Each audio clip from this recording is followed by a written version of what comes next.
Yo, welcome back to another Tutorial Tuesday. My name's Lloyd. In today's video, I'm going to teach you 5 badass methods to create your very own torn and restored playing card. The methods range from crazy gimmicks to completely impromptu. All of them are super visual and they're all pretty easy to do. I'm also going to include one method which was super cool but didn't even work. So buckle up, get ready, crack those knuckles, let's tear up some paper. Also, if you would like to win one of my final ever remaining custom designed deck of Moonshine Vintage Elixir playing cards, then all you need to do is make sure you hit that subscribe button and comment anything down below, and I'll pick a winner by next Tutorial Tuesday and ship these to you wherever you are completely for free in the world. Let's dive into the tutorial. So first of all, let me tell you the original gimmick that I had was this. An ace of spades on elastic thread with magnets on the back that would attach to the center of the box like this, okay? And there's some double stick tape on that ace of spades, and my intention was to take a piece of 4 torn cards and stick them onto that ace. All right, then as I pull away, the packet would swing and re-stick to the back of the box as a card would come into view. All right, so it would be up here, the pieces would stick to the ace, and this would sort of happen. I very quickly realized that adding this packet of cards to the ace made it so heavy that it wouldn't work. So without the cards, it sometimes works, okay? So it would come off, and it would stick to the back of the card box. It's a pretty cool, interesting gimmick. However, not very practical at all, and doesn't even work when the pieces are added to it. Doesn't stick, the thread gets dangly, and so on.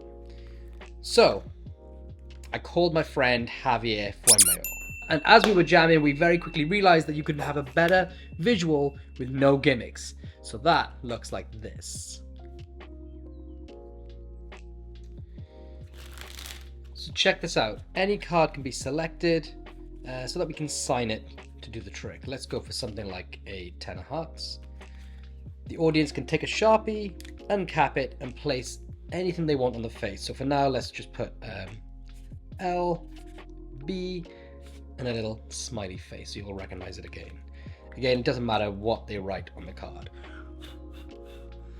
We'll place the 10 just off to the side for a moment because we don't need the rest of the deck. So I'm going to place the deck back into the box and off to the side just for now. Watch what happens next. I'll take the sign card and tear it in half. Not once, but twice. You can see there are 4 individual torn pieces of the signed card. Now I want you all to take a close look at my hands. You can see there is nothing on them, nothing sneaky hidden in them. They are empty, because that's important. Watch the card pieces. I've placed them on the box, so I can't even hold them in my hand. Watch what happens next. Just like that, they immediately restore and turn back into the signed 10 of hearts. The card can be immediately handed out for examination and can be fully kept by the audience. Let's learn how to perform this miracle. The beauty of this effect is that it's completely impromptu. It does destroy one playing card, but they should never notice. You can even borrow the deck, which is cool about this. So place the card that you're happy to have torn up on the face of the deck, and then have a card selected that's going to be signed. So let's take that 3, produce the Sharpie, and have the audience sign it across the face. As they're taking the cap off the Sharpie, it's an ideal time to get a pinky break underneath the top 2 cards, just like that. So now those 2 cards are easy to get a grip of. Either way, they'll put I'll put T, N, R, just like this. All right. Sharpie goes away. We no longer need it.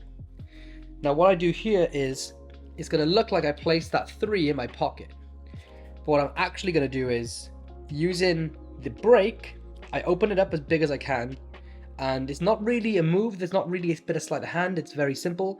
My fingers go inside the break, so there's 2 cards, goes inside the break, and I just take away that bottommost card, which is going to be torn, okay?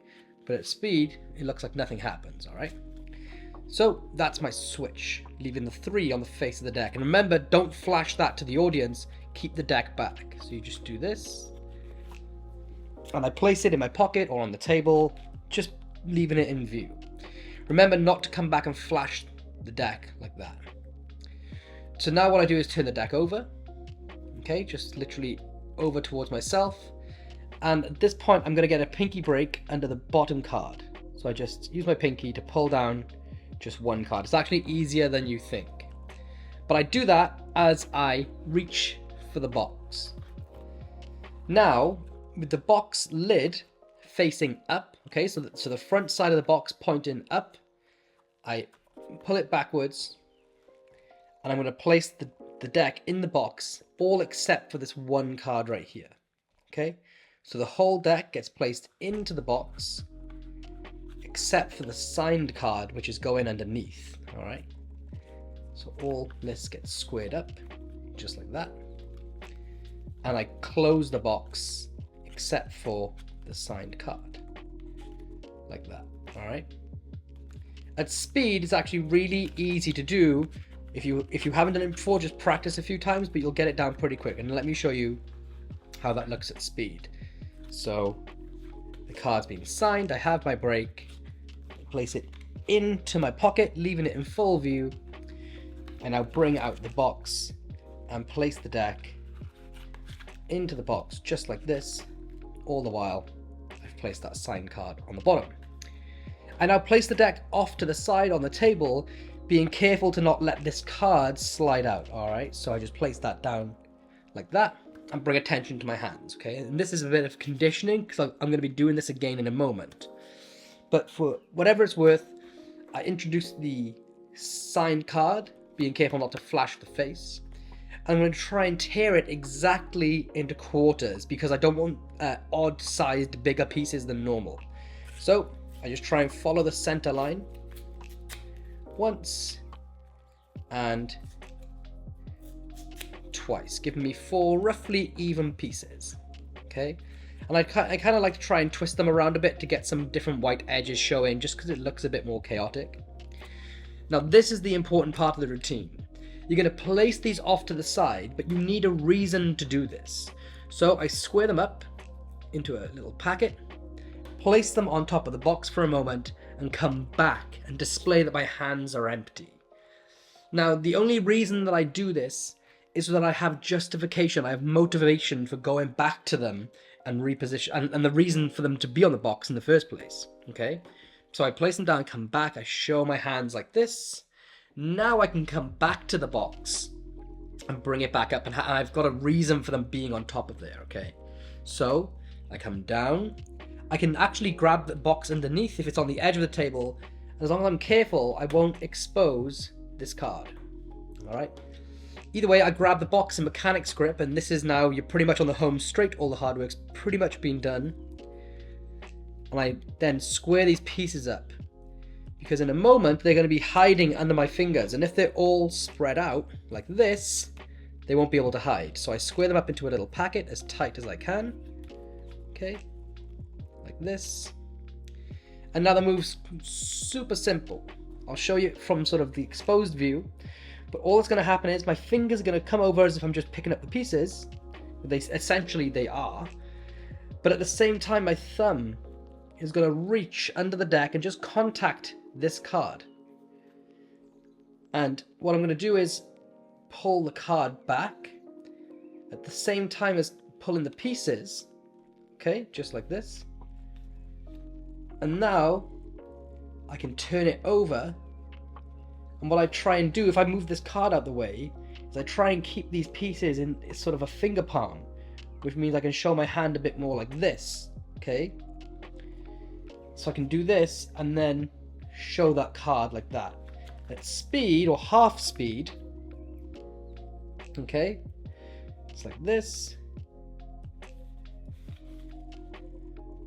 and I can show. All right. Now, if that's too difficult or your hands are a bit too small, you can just pull back with the card, let the pieces land on the card, and just turn it over without palming them off, okay? I just think this doesn't look as natural, all right? So, whichever way you choose to do it, let me show you how to clean up. I'm here. I do the restoration move, and from my point of view, I can see those pieces hidden in my palm, but at this angle, it looks normal, okay? And they're sort of in line with the floor.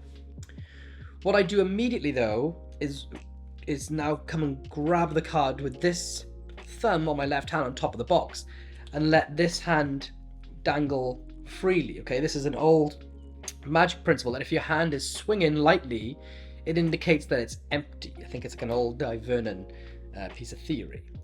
But it really helps sell the illusion this hand's empty, all right? But really I have the pieces. Next, I'm going to pull the card over the box the opposite way, and my hand's going to come up and place the pieces under the box like this, and then place the box and the pieces into my back pocket. But all done at speed, this comes together to make a really nice illusion that makes sense the way it's handled. So here's all the torn pieces. I'm going to restore them, show the cards completely healed, place the box away, including the pieces, and now I'm completely free. I can hand the card out. If anybody wants to see the deck inside the box, I can pull it back out. They can examine everything, and you have a miracle on your hands. Record scratch! I want to dive in and interrupt for 2 seconds and just say, I hope you're enjoying the tutorial so far. If you do like this and you want to see way more every single week, then please consider hitting the subscribe button. It's a tiny gesture that goes a really long way for me. It lets me know you guys are out there waiting and watching. Okay, let's get back to learning the magic. Now, the original intention I had when creating this was to slide the pieces off to the side like the card to phone app effect and have the card restore immediately. I didn't achieve that fully with the gimmick I made and found that it was better to do it impromptu, but this is one way you could achieve that. You can get the card again into the same position, but this time face up under the box. And instead of coming backwards, this time you hold the box by the edges and you're going to pull to the side, and at the same time you're going to rotate that card, which is going to hide the pieces, just like this. Okay, I flashed a little bit that time, so let me show you it looking a little bit cleaner. Maybe we'll place them off on an angle, but the box is held here and they just immediately restore and turn back into the fully signed card. Again, palming those pieces out so that you can maybe ditch them in your pocket, come under the deck, anything you want to do to end clean. But yeah, this is equally just as good of a visual, if not maybe better to some of you. But place them on the box, hold the box by the edges, and just have it restore kind of like this. Again, the faster you can snap that hand, the better the illusion is going to be. Just like that, it just looks like the card instantly restores in your hand. And the reason we turn the card is so that they see back design, back design, back design, back design, but also to hide the pieces, okay? So that they hide behind the card. And it's just really fun to sort of watch that play out. So I'll do it one last time. Okay, so all the pieces are here, just like that. And they just instantly heal and become the card. If you don't want to do this with a signed card, you could also do it with a duplicate card, meaning you can do it face up, which gives a really interesting illusion, which possibly looks even stronger. With it not being signed but face up, they don't need to have it signed because they can see the card is theirs apparently at all times. So that would look like this. If we take the card and turn it face up now they can see clearly their 10 of spades. It's been torn, everything's been done out in the open, and it immediately restores back. The same goes for the alternate handling. If you place them face up on the deck, just like this. Okay, hold the deck by the edges. This time remember to have it face down as we did originally. But just like this, you can immediately restore back to their card and you can ditch the pieces off. What's nice about this handling is that you can set this card up on the deck before you begin. So you can actually place it on the box before you begin, because you can force it. You're going to force this one. So you don't need to do any of the hard work by getting the pinky break and loading the deck into the box, yada yada yada. So this is another super visual handling, but this one requires a gimmick. So it's not as practical as being able to do it impromptu, but if you cut out the back or front of another tuck case and using some double stick tape, just simply attach it to the opposite side of another case, and on there have some more double stick tape.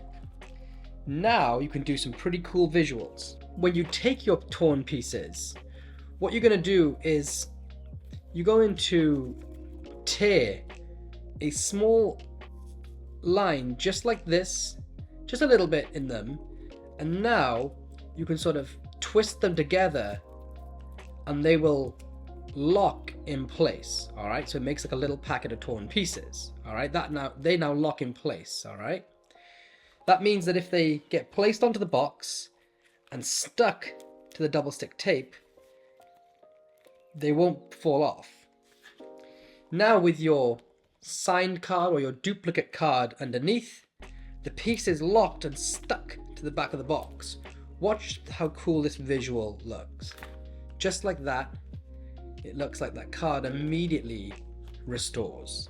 The way this works is that if I rest the card and the box on top of my fingers like this, and I hold my hand beneath it to catch, if I release my thumb with a bit of a flick, the box will turn over as it falls.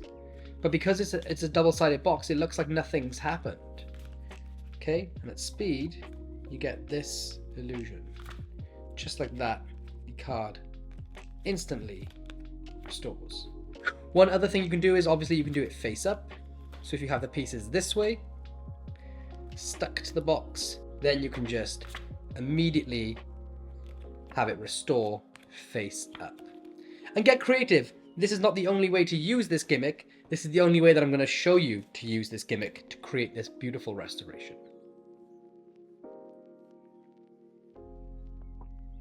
So check this out. I've torn up a jack of clubs and one of the pieces has a pretty distinctive tear in it. So you know what? We'll place this to the side for just a moment. Keep your eye on the rest of the pieces like this. Watch.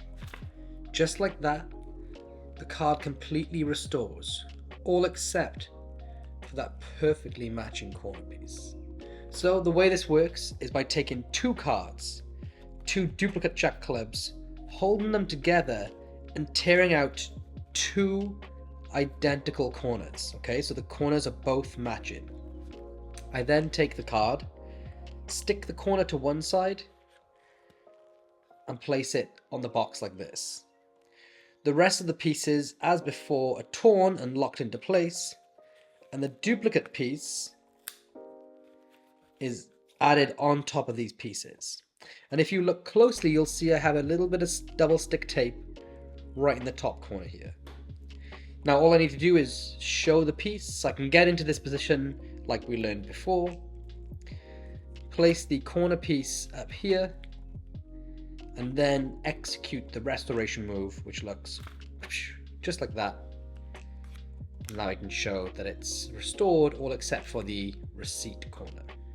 So just to show you it with a face down card, you don't need to use a duplicate. Again, I've set my piece up on the corner here.